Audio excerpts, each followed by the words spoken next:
This is Vermont Edition. I'm Michaela Lafrac. When you think about going to school to advance your career, you might associate that work with this sound. But many Vermont students are moving away from their keyboards and towards things that make sounds like this.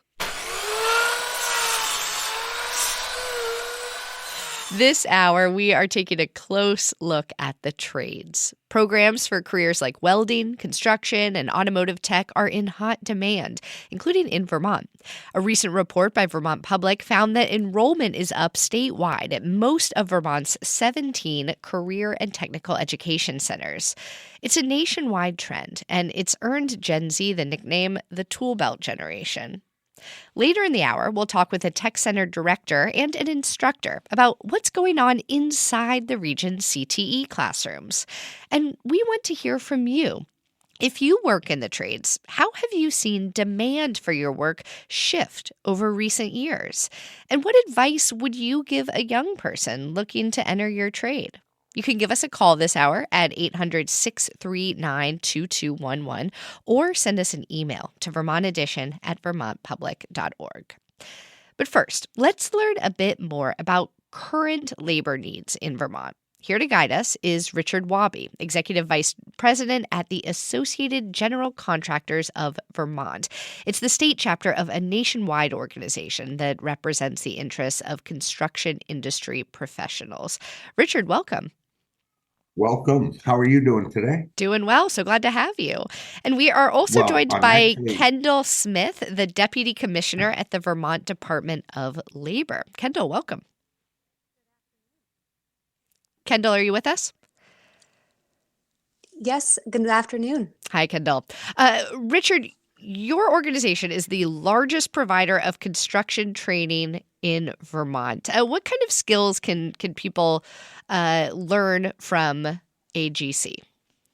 Well, it's everything from mining, which we have a large number of mining operations, equipment operations, tool safety, OSHA parameters, truck driving, CDL operations, entry-level driver training. So we cover the gamut with those careers that are available through the construction or building enterprises. Mm. And Kendal, you do a lot of work at the Department of Labor, studying Vermont's workforce and figuring out maybe what gaps exist. What do we know about the overall size of Vermont's trades workforce? Not just construction, but all these different industries we're talking about today. Sure. So overall, I would just start with, as of February, our current unemployment rate is about 2.6% overall. That's up ever so slightly. However, it still ties us for second lowest in the country, with North Dakota just right behind South Dakota, who's at 1.9%. And when we're out and about speaking with different employers, different training partners, the need is in every single sector. However, it's starting to feel particularly critical when it comes to the trades, which is a wide-ranging term. As Richard just shared from AGC, they have a variety of programs that they focus on, and it always comes back to housing, infrastructure, who's going to build it to keep our communities vital and fresh, and make sure we have the housing needs for our workforce. The age of this sector on average in Vermont is around 45. So when we're talking with those that are in the construction industry, it's how am I going to sustain my business? Who's going to take over for me when I retire? And also, who can I hire right now? And what exactly do we, other than it sounds like young folks entering these trades, in terms of numbers, do we have a sense of the openings in the state's trade workforce? Like, are there numbers that show the shortages and say how many electricians we need to meet demand? So if you Kendal, look, Richard, do you want to try that? I have some numbers here, but why don't you go first? But when we start to look at those numbers, it has to do where you mentioned the electrical workforce or the plumbing workforce or the highway workforce. You have different variances within those numbers based on the time of year and the development possibilities or infrastructure possibilities that go on. Am I correct? Absolutely, yes. Given obviously our seasonal nature here of work, those do change depending on the time of year and the projects. So we're going to need a lot more construction workers in this summer than we are in the dead of winter. Absolutely. So the Department of Labor puts out something that's called Vermont's Most Promising Jobs, and we do that in partnership with the McClure Foundation. And in our most recent version of this data, we have just, for example, the 10-year projected openings for carpenters, 4,270. CNC tool operators over 10 years, 1,150. Electrical and telecom line installers, 550. Plumbers and pipe fitters, 930. These are all 10-year projected openings in some of these various parts of the construction industry. So significant openings. Richard, how have you seen interest in the fields that ACG covers increase or decrease over the past few years? Like, has membership changed? Well, membership has obviously changed. We've grown as a association immensely. What has also changed is participation in career advancement or career introduction. Case in point, we're partnering with the Northeast Technical Center, or North Country Technical Center right now, promoting a program for fiber optic development and fiber optic installation. So as long as you can stay within the curve of what's going to be needed tomorrow, we'll address that, right? It's when we fall behind what our needs will be tomorrow. Can you say more about that? What do you think has caused Vermont to fall behind what our needs are right now? So I've been watching this for 30 years. We go through swings, and again, we look at a seasonal industry in half of our industry, and then a year-round industry in the other half. And within that swing, the needs change from, say, year to year. This may be a great pipe laying year or a stormwater investment year or a building year, and we're going to build warehouses. So those needs actually change.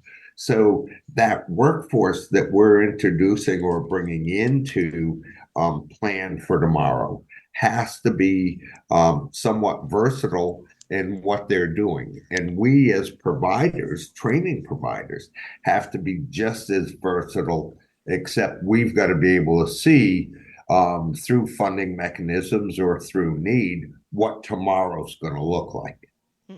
Through funding mechanisms. What does that mean? If we look now, watching the legislature last year through the transportation funding mechanism, through the environmental funding mechanisms, through those mechanisms, as well as through private developers. Is there a need within the private build out? And Kendal mentioned housing. Do we have the ability to permit any large share of housing? And if we do, and if there's some funding mechanisms to help them become sustainable, then we will see an uptick in the need for both framers, electricians, and plumbers.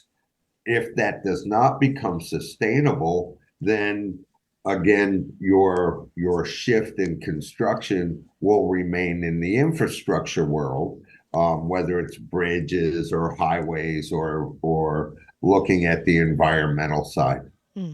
Kendal Smith, Deputy Commissioner at the Vermont Department of Labor. Based on what our fellow guest here is saying, Richard, Could we be doing more construction projects in Vermont and increasing Vermont's stock of housing if we had more construction workers than we do today? I think that's certainly a contributing factor. There's a lot at play when it comes to housing. I know we've been having a very long conversation over the past few years with the legislature, with public and private partners about how to get more housing. It ranges from workforce, it ranges from land use, it ranges from permitting. But workforce is definitely a critical factor in it in terms of how quickly, once a project is permitted, we can get it done. Hmm. And how do we continue to improve recruiting into these career paths? For example, how young is too young to get kids interested in the trades? Kendal, I'll start with you, and then Richard, I'd like your thoughts as well. Sure, it's never too young at all to be exposing our Vermont youth to their different career options, including those in the trades. I recently was actually at a conference put on by the Lumber Retailers Association. I think I have their name correct. And I was speaking with a gentleman there that does early exposure opportunities in New York as early as second grade, which I think is phenomenal, especially in terms of breaking down that stigma that you mentioned at the beginning, that these are a valuable and needed career path that anybody can go into. In the current, we're touching a lot of very complex subjects right now, but in the current education conversation that's happening in the legislature, there are considerations for how can we be doing CTE younger and more early exposure opportunities, again, for our youth to show them what their different options are and the different skills that might be required to get there. I would love to see every Vermont youth exposed to what a promising career in the trades could look like, just so they understand the opportunity and that it's not necessarily what everybody thinks, especially as technology is evolving and the really, really advanced and cool things that you can be doing in the trades with machines and with your hands, especially if you're creative enough. There's something for everybody. Well, Richard, it sounds like the recruiting efforts that have been occurring over the last couple of years have been quite successful because many of Vermont's CTE centers are now full with wait lists. How do we address that issue? So two things. We went on a Lego Connects kick for the younger folks. If you know Legos or Connects, it's building stuff with your hands. And we went on that sort of promotional piece.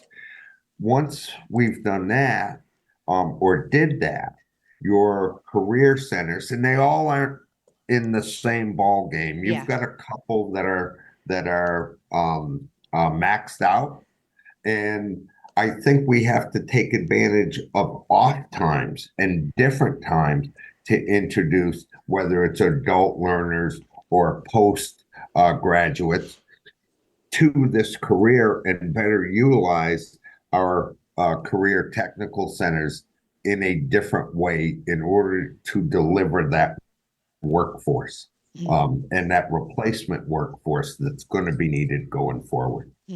And we'll be speaking with the head of a career center in Barre and an instructor in Middlebury later on in the hour to continue that part of this conversation. But to bring it, go ahead, Richard. There's 14 career centers, right? I thought there were 17. I guess 17 with 14 that have construction skills and are in that ball game. So one or two may be busy or may be full, and part of the reason they are full is that we've now incorporated not just the local school system, but the sending school systems to them as well. Yet we haven't expanded the ability for the offerings within those systems to absorb that extra need and the extra students that actually want to get into the trade. So we're doing a disservice right now to the students by not being able to offer them a seat in these programs that they would like to take. Kendal, is that something that your department is working on with the Department of Education to perhaps increase capacity at CTE centers? Yes, to a certain extent. So, at least from the Department of Labor's catchment area, we really work on a lot of adult training opportunities and Mm. adult CTE. So, we've been working closely with the Agency of Education as we're talking about this other education transformation opportunity that we have, not only those again, how to have programs at the CTE centers that are responsive to our different labor market needs, but also how does that eventually translate into stronger adult education and training programs as well? Mm. Well, Kendall, I couldn't wrap this conversation up without asking you about some of the biggest news of the day, which is the new tariffs on foreign imports that have been put into place by the Trump administration. Is your department studying what effects those tariffs could have on Vermont's construction industry, especially as we have this wave of younger people entering the trades? Yes, I thought you might ask about that given the news this morning. We are working with our sister agency, the Agency of Commerce and Community Development, to be looking at what the various tariffs could mean for Vermont. So far, we're seeing that they will likely drive up the cost of construction. Unfortunately, given our supply chains with Canada and other imports, I'd be interested in what Richard might say about this as well, as somebody that's directly purchasing and buying and doing the bulk of the work. But there's a lot that we need to look at when it comes to these tariffs to better understand how it's going to impact us here in Vermont. Richard, what do you think of the tariffs and their potential impact on the construction industry here? I believe we have to give this 30 days to figure out what this tariff thing really means. Because as we've seen just over the last 3 or 4 days, the target's constantly moving. And for us to react today to something that's in play is very difficult. Now, the biggest problem we're going to have comes back to that funding mechanism. And if, because of tariffs, taxes, costs of workforce, we see a 25 or 30% increase in end product, then we have to start to look at the partners providing that that ability to pay for that. It's a wait and see situation. That's what I'm hearing. I'm thinking 30 days to see what it really means. Yes. Richard Wobby is the Executive Vice President of the Associated General Contractors of Vermont. It's the state chapter of a nationwide organization that represents the interests of construction industry professionals. Richard, it's been a pleasure talking with you today. Mary, thank you very much. Kendall, have a great day, and we'll talk to you all later. And Kendal Smith is the Deputy Commissioner at the Vermont Department of Labor. Kendall, thank you so much for your time. Thank you. Coming up, we're going to head inside 2 different career and technical education centers to hear more about the classroom experience and how their leaders and instructors are dealing with the increased demand. If you've attended one of Vermont's CTE centers and want to share your experience, perhaps provide a little guidance for a young person who's entering one of those career paths, give us a call at 800-639-2211. You can also email Vermont Edition at vermontpublic.org. All right, more in just a minute. Stay with us. Welcome back to Vermont Edition. I'm Michaela Lafrac. Today on the show, we're talking trades. Vermont has a need for more hands-on skilled workers. Our next 2 guests are actively trying to help the state meet that workforce demand. Jody Emerson is the director of the Central Vermont Career Center in Barre. She's also the president of the Vermont Association of Career and Technical Directors. Jody, welcome. Thanks for having me here today. We're also joined by Nick Cantrick. He's a construction technology instructor at the Hannaford Career Center in Middlebury. Nick, welcome. Thanks for having me. And listeners, you can join the conversation as well. Perhaps you're a parent whose child is interested in a more hands-on career path. How do you feel about that choice? Do you have questions about it? You can give us a call at 800-639-2211. We got an email ahead of today's show from Rob, who's a sugar maker in Johnson, who says, in the 70s, I found out college was not going to work for me. I ended up going to trade school in Maine, once for wood harvesting and then again for building construction. It led to a lifetime of great experiences and self-reliance. The chainsaw, Rob writes, is my favorite tool.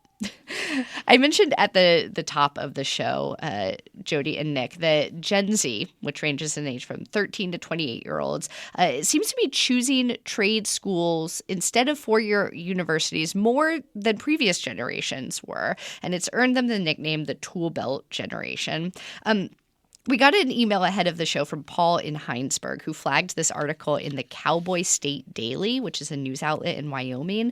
And it's about this exact topic. It's what's leading their website today. And Paul said, it's not every day that Vermont Public aligns with the Cowboy State Daily. But Jody, it sounds like this is a national trend. It's definitely a national trend. We're seeing that across the country, that students are interested in the trades and in exploring career and technical education. How long have you seen this trend? Corinne, you've been in your role for what, 4 years? This is my fourth year, and every year we've seen an increase in interest in our center in Barre. Wow. Yeah. And Nick, what have the applications been like over at Hannaford? How many kids are you fielding interest from? Yeah, this is my fourth year teaching, and I think the interest in my program just keeps going up steadily. For the first year, I had a handful of students, and then the word gets out and it gains popularity. And you do see that around a lot of the programs in our center as well. Mm-hmm. And tell us a little bit about the Hannaford Career Center, because you're working with younger kids. Yes? So my class is comprised of juniors and seniors. Mm-hmm. And then we have other programs in the center that they're called pre-tech programs, and they capture the 9th and 10th graders, and they're kind of like feeder programs to the technical programs. And I should have studied this, but we have close to 11 technical programs, something like that. But we capture about a third of the Addison County students, high school age students, which is a great percentage. And what we're seeing with the Career Center budgets, the educational budgets, you saw last year, a lot of schools struggled to get their budget passed. Career Center budget passed was 70-75%. People value what happens at the Career Center. I know the students value it when I talk to them. Parents value it. And then local businesses and the community members value it as well. And Jody, tell us a little bit about CVCC. How many students do you have? How many programs? We can seat about 240 students. We have 16 programs. Some of them have a second level, so 18 for juniors and seniors. We also have an exploratory program, which is a pre-tech, mostly sophomores to get ready. They get to explore all of the programs. We have seen an incredible increase in the students that are interested, and I'd say that the relevance of programming to their life and understanding how what they're learning in the tech center can apply elsewhere is one of the big draws for them. And often our students, when you get those surveys every year that ask how they feel about education if they're with us, 96, 97, 98% of the students are loving being at school. And parents are excited because their kid's finally wanting to go to school, as opposed to maybe not wanting and having to really push them out the door in their past experiences. So maybe, Nick, there's a student who doesn't like math class when they're sitting at a desk, but when they're using math in a more hands-on way to actually build something, it feels much more exciting. Definitely. They get a math credit for taking my class. We do construction math. And to echo what Jody was saying, I ask my students every year, I give them a survey, 99% hands-on learning. That's why I'm here. I want to use my hands. I want to be out there doing something tangible, that really speaks to them. I wish I'd known you when I was in high school. I dropped out of my math class senior year. Couldn't make it through. And even though it's not all hands-on, there's a lot of bookwork that needs to be done. You're going to be doing the construction core piece. It's okay.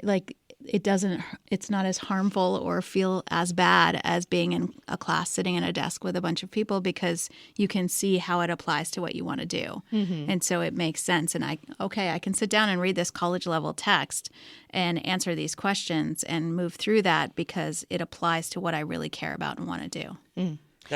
Oh, sorry. Go ahead. Yeah, that's what you see the way my class is structured. We do classroom time. And, that's where we learn about the principles and the concepts. But what's really special about career in tech is you then can go apply that. It jumps out of the theoretical on the paper into the real world. And making that connection so easily with the students, I think that's a huge, huge benefit. So one of the things that we're trying to suss out with today's show is why there is, on the one hand, this seeming increase in interest in the trades, this wait lists at some of Vermont's CTE centers, but Vermont is also seeing this continued need for people in the trades. There's this shortage of people to fill these roles. Jody, how do you square those two facts? We're limited on how many students we can accept into a program. Most of them are capped at 16 students. And so if you only have one program and 16 kids each year, you're not getting through as many students as who currently want to be there, that's for sure. I think that there's interest in our programs because students are starting to recognize that they can get those industry-recognized credentials or college credits while they're with us. They don't necessarily have to stay at their high school and then go to college or early college to do that. They can get them with us. And so that's drawing a set of students that maybe wasn't drawn to CTE before. I think before it became career and technical education, when it was under the heading of vocational, that stigma that was with it was partly because there was a lot of tracking going on. And I think now we've seen a shift away from that and into anyone can do this, anyone can benefit, and you can still go on to college if you want. You can go to a career, you can go to the military. All of the doors are open if you've been through CTE. Nick, what do you think? I would say that when I talk to my students, they want to go into the trades, but they're just there because they might not find, the traditional classroom matches what they want. I wanted to go back to a point about the Gen Z, the TikTok, and I wonder about we've been absorbed into our phones, we've been absorbed into the computer, and as we're seeing maybe that a correction in society is like, okay, wait, I want to use my hands more. I want something tangible like that. And then, but to give TikTok credit, they also, a lot of my students come up to me, hey, did you see this framer on TikTok or this cool thing on TikTok? It's like, okay, let's use it to promote. Yeah, they're being exposed to people who can do really cool things with their hands. There's a lot more exposure to the trade, so hopefully that's, translating into more enrollment. Yeah. One question I had about this increase in interest here in Vermont in trades is whether or not people are staying in Vermont after they get this great education that your centers are providing. Jody, do you all keep track of where students go after they graduate from CVCC? What we keep track of is whether they're still in that career path, whether it's college or career or military. We don't really know for sure where they are. I think my instructors could tell you probably better than I can whether they're still in the state. When I first came to CTE, the agency CTE director, Ruth Durkee, mentioned something like 97% of the students stay in Vermont. I don't know if that's true anymore or if I misheard that, but I carry that with me because I think that does say something. Most of our students, if they at the Career Center in Barrie, they go through a program and then they might have the opportunity to co-op and they stay with those companies that they worked with as seniors in high school. I ask because, we hear with other industries where there are shortages of professionals in Vermont, the healthcare industry, doctors and nurses comes to mind, that sometimes folks can make more money in a different state. So they get their education here, then they move on to maybe a neighboring state where they can earn more. Nick, do you have a sense from talking to your students, are these students who are planning to stay in Vermont or looking to explore the world? I find that they want to stay in Vermont. Yeah. I would echo that. And I think part of that is what Jody was talking about, cooperative education. It's basically kind of like a job placement or a employer-student connection program that CTE centers run. And once you get the student exposed to that employer, they develop that relationship. That makes them want to stay. So that's a huge benefit. Yeah.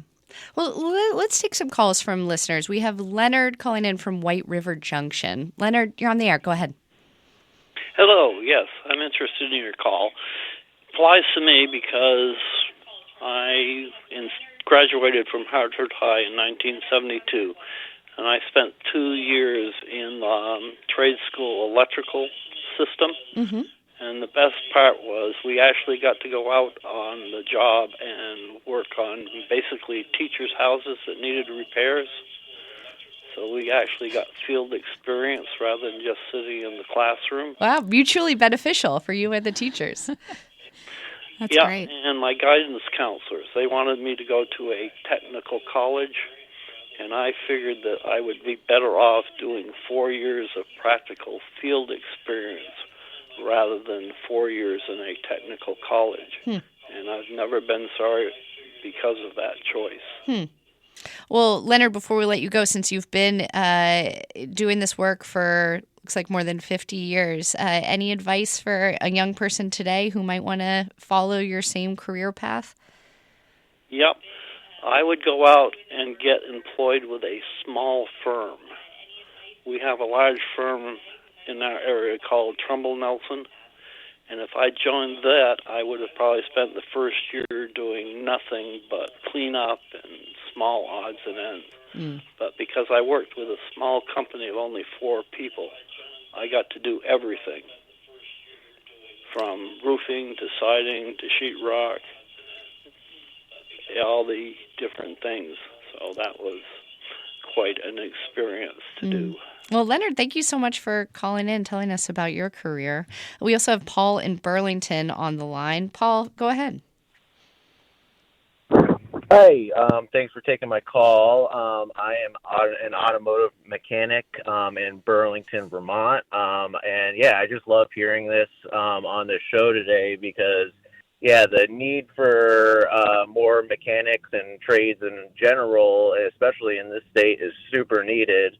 And, you know, one thing that I would also suggest, seeing how a lot of this is based on how hard it is to get into some of these tech schools, especially for younger kids, I would say, you know, just try to get involved with, you know, your local mechanic where your parents take your car, see if they need some extra help around the shop after school or anything like that, you know, taking that initiative to try to, you know, start the process early on, you know, is great. And, you know, another thing I wanted to say too, is, you know, the self-reliance that being a mechanic teaches you is awesome. Like, it's not just I work on cars, you know, that all the electrical diagnostic skills that I've learned over the years has, you know, transferred into many other aspects in my life and has just made myself a little more self-reliant on a lot of fronts. And yeah, it's a really great field. It's a COVID-proof field. Yeah.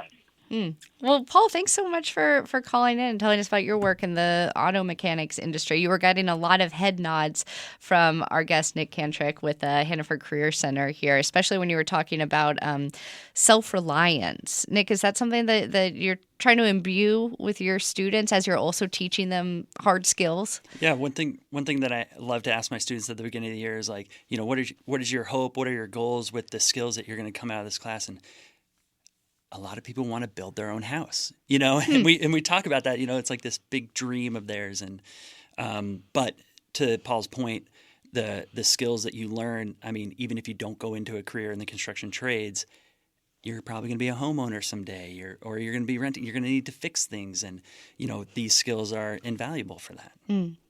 Yeah, Jody, are there other, I don't want to call it soft skills, but other types of, I guess, character building that occurs that you see at CVCC outside of the hard skills of teaching someone how to be a electrician or a plumber or an auto mechanic that you're proud of? Absolutely. And I think somebody mentioned COVID, and Paul did a COVID-free. And I think coming back from that, there was a little bit of a different look at attending school in general. And when you come to a CTE center, our instructors usually treat the students like they're employees, and that this is a job and you need to show up. So they're learning what it means to show up, be on time, what you need to do to wrap up for the day and clean up, what's good communication? How do I let you know if I can't make it in? And so there are a lot of skills that employers want from our students that they're getting just from being in the CTE Center, because we have a lot of the same requirements and sort of attitude. Well, we've been talking a lot about what happens in the classroom. We have to take a short break, but when we come back, I want to talk a little bit about the apprenticeship model and what happens once a student graduates and then wants to start their career. We'll do that in just a minute on Vermont Edition. Stay with us. Welcome back to Vermont Edition. I'm Michaela Lafrac. If you're just joining us, we are discussing the increase in interest in the trades. As Vermont Public recently reported, the state's 17 career and technical education centers are seeing an increase in applicants, and many of them have wait lists. Our guests are Jody Emerson, the director of the Central Vermont Career Center in Barre and the president of the Vermont Association of Career and Technical Directors, and Nick Cantrick, a construction technology instructor at the Hannaford Career Center in Middlebury. All right, Jody, I would love to hear your thoughts on the kind of traditional apprenticeship model of say, gaining skills in a certain trade and then being apprenticed under somebody who has made their living in that career. Does that model still hold? It does. I think that's part of why there's a bigger interest in my center in electrical technology and plumbing and heating, because students who take that, and we're a full-day center, so 4 hours a day throughout the school year, students come in, they test out at the end of that year, and they get their level 1 apprenticeship license. And so then they can go into co-op or they graduate and go straight to work and with their employer work on the next few years of their apprenticeship licenses. Do you see any downsides to the apprenticeship model? Not really. Oh, great. No, That's fine. I think it's been phenomenal in that it gives students this head start that it would take them a lot longer if they didn't come through CTE. I guess the hard part is for us, we've seen over 60 applicants in our first round for both of those programs for 16 seats. So you know that there's more interest than we're able to support right now, and finding a way to try to do that is the difficult piece. But I certainly think the apprenticeship model is a good one. Nick, do students who go through your program, your courses, follow an apprenticeship model? It's interesting because, you know, I'm a building trades program, construction tech. Our focus is mostly carpentry, general contracting, stuff like that. There's not an apprentice license. There's not as clear a pathway getting into that field as there is for electrical or plumbing and one of the licensed trades. Yeah. So, you know, that in that sense, you know, it's a little more nebulous, but the number one thing you can do is get them connected with an employer. And my job, you know, with the juniors and seniors, I want to kind of expose them to all of these different opportunities so that they understand, okay, if I go the electrical route, I'm signing up for that schooling. I'm signing up for that licensing. I have to put in the time and effort there. If I'm going to go, you know, into drywall or framing or small residential versus commercial, you know, I know what I'm expecting. And so that's really the goal, is just to open the students' eyes to different pathways into the construction trades. We just got an email question from Mary in Colchester, who asks, what are the opportunities for people with disabilities in the trade? Jody, thoughts there? I know disabilities can mean many, many different things. It really depends what it means. Because we have to have industry-recognized credentials and we have college credit opportunities for students, a student needs to be able to access that without an accommodation, or with an accommodation without a modification. I sometimes forget which one it is. What does that mean? So accommodations might be extra time on a test. You can get those sort of things. Okay. But we can't take away test questions. These are industry certifications. And so there could be limitations for that. Certainly we want to be able to support any student who's interested and capable to participate as they can. And when you're going through the admissions process, that is information that we should never have as far as what abilities any student has. We should be looking at why are they interested in our program, and how have they demonstrated that their ability is they've met the prerequisites. So as long as they have the right reading level and the right math skills, the basic math skills, and they're on track to graduate, then they should be able to access our programming. We have a call from Stephen in Stratford. Now, Stephen, you're on the air. Go ahead. Yes, a friend of mine is a plumber, and he wanted to get apprentices, and he told me that it costs him more time and money than the apprentice is worth. So he never got one. And that's because he had to get all insurances on them, and he couldn't charge as much as he could charge for himself because he's an apprentice. And my feeling is that we should go with more apprentice programs. You know, we throw kids in school all the time, but a lot of times kids can do both. They could do an apprentice program, you know, not going through a school, you know, just a regular school to get their math and their science and stuff. So. Thank you, Stephen. Those thoughts on the apprenticeship model, which we were talking about just a few minutes ago. Jody, what are your thoughts there? I was just thinking I think part of why regular traditional education has work-based learning now and flexible pathway options. When we don't have openings and a student has an interest, they might be able to explore in small ways in their regular high school and potentially do an internship or some work through work-based learning and get a little bit of access and knowledge, and they might find that career path or opportunity to apprentice. Go ahead, Nick. I wanted to say something about from the employer's perspective, right? That, okay, well, can I really take on this apprentice or this greenhorn, as they're called in the carpentry world? You know, and that's something that employers need to recognize is like, just like we're investing in their training and their habits of work, the employer needs to be that next step. The students need more mentorship. They need you to take a chance on them, take a risk, but you're ultimately investing in the future of your business when you take a risk. One of my goals is to have all of my seniors in a placement by the time they graduate, whether that's an formal apprenticeship with like an electrician or a plumber, or it's just connected with a local builder, a residential builder, or one of the bigger construction firms we have. And that's what I talk to the employers. You're getting a greenhorn, but they're capable, they're trainable, they're coachable, and they have that little leg up in a lot of ways. Well, we have another caller with thoughts on the apprenticeship programs here in Vermont. Elliot is in Huntington. Elliot, go ahead.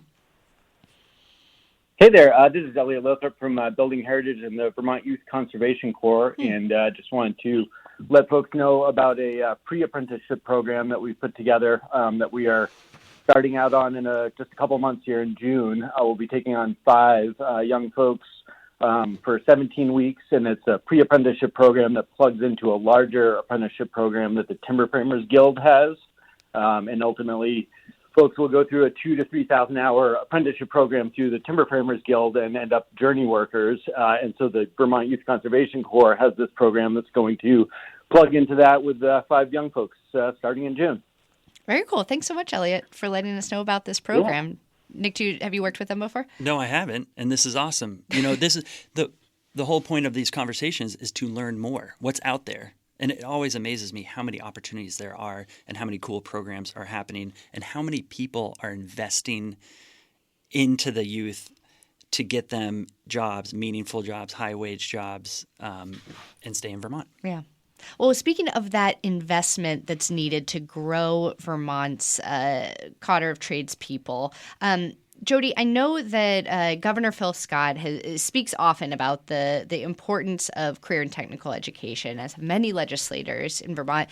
There have been investments in schools such as the one that you run and other programs to just make it easier for kids to get into these lines of work. What else is needed to in terms of state investment to grow programs like CVCC?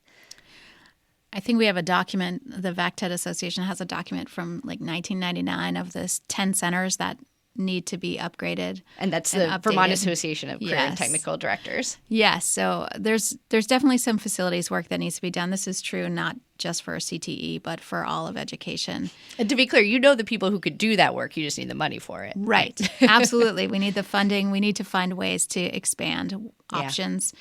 And that means space in a lot of cases. And also finding the teachers to teach. It's hard to pull people out of the trades when they're making good money and bring them into teaching where they might not make as much money. Nick, what are your thoughts there? Why did you decide to shift into teaching? Did you still do both? Do you do work on the side as well? I do a little work on the side, but it's amazing how teaching takes up most of your time. I would think. I would say to the upgrading of facilities and just breaking down other barriers, I think there needs to be a broader conversation between the sending schools, the gen ed population, and the career centers. Yeah. There's not enough overlap. It's still like, oh, that's something separate. And I would like to personally see more students in our general ed population just come through, even if it's just to test it out or just see that it's there, that it exists. I think that exposure would help a lot in bringing enrollment, and then therefore to justify funding, it kind of snowballs like that. Yeah. And how do you get more people interested in instructing? Well, I got pulled into the Career Center from a friend who came from the auto industry, and he transitioned into teaching, and he told me, he's like, hey, this job's opening up. You should take it. Because I think it's kind of what we were saying, like I'm excited about investing in the young people. Yeah. And teaching them everything. I had a really solid mentor, working on a small residential construction firm. It helped me. It opened up all these doors for me. I was able to, make a living with my hands. So now I want to kind of push that forward. Yeah. I hear that a lot from Go ahead, Jody. Instructors. Either it's someone who's ready to retire and they want to give back for a few years, or it's someone who's been through CTE or has a friend who's there and realizes the impact that they can make in that way and helping youth get involved. And so I think that those are two great ways of getting people in. We all need more. Oh, we do have a question from David, who writes, I am 55. It's my experience that Vermont is feast or famine when it comes to trades work. Thoughts? Jody? I'm not sure I have the answer to that. Like sometimes we need a lot of people in the trades, sometimes we don't. Is that... I'm thinking that a lot of the openings are coming from retirements as Vermont's population ages, and we have a lot of folks who could have retired and they keep working because they can and want to. And then as we lose those folks, as they move on into life and maybe get to enjoy a few years, I hope so, that's when we're seeing those openings happen. And I think that's been the largest part, but I'm sure there are areas where it's feast or famine. Nick, what do you think? Definitely a historical trend there. 2009, 2008, that time where we had a housing crisis and, you saw a lot of drop off. But right now we're in feast. So we should feed that while we have the opportunity. And I think we would see the dividends, pay out later on. And then one last question for both of you. We talked with our guests earlier about when is it is it too early at any point to talk to kids about getting into the trades? I'm curious what you think is maybe one way that, maybe a parent who is a carpenter, an auto mechanic can start getting their kids, even before junior high, interested in this kind of work. We talked about Legos before. I feel like that's a great suggestion. Nick? Well, I grew up doing projects with my dad. Home, deck repair, build a fence, put up a shed, stuff like that. And that's where my interest grew. But, I would agree. No time soon enough. We're having the preschoolers from a local elementary school come to our class on Wednesday, and we're building birdhouses with them. They're going to see our shop. They're going to see what we do, whether or not that where they stick with it. But, any type of exposure like that is valuable. Well, you brought a very adorable baby with you to the studio today. I expect to see him wielding a play school hammer very soon. Yeah. And Jody? We hosted 5th and 6th graders from one of our sending districts recently, and they got to do a little scavenger hunt throughout our center and then have pizza that our culinary class made. And I think those are ways to get in, but also there's potential for after-school programming and summer options. So there are ways, and just bringing a bag full of tools to a middle school or an elementary school and just pulling them out and letting them touch them and talking about some of the things that you can do with them also helps. I think pizza is the operative word there, Pizza too. might Very be. wise. Yes. Jody Emerson is the director of the Central Vermont Career Center in Barre. Jody, thank you so much for joining us today. Thanks for having me. We're also joined by Nick Cantrick, a construction technology instructor at the Hannaford Career Center in Middlebury. Nick, thanks so much. Thanks a lot. All right, that is all the time we have for today. Our show is directed by Mary Angish and produced by John Ahrens, Andrea Lorian, and Daniela Fierro. Our call screener today was Kelly Delorier, and our theme music is by Myra Flynn. I'm Michaela Lafrac. Thank you so much for listening, and we will catch up again soon.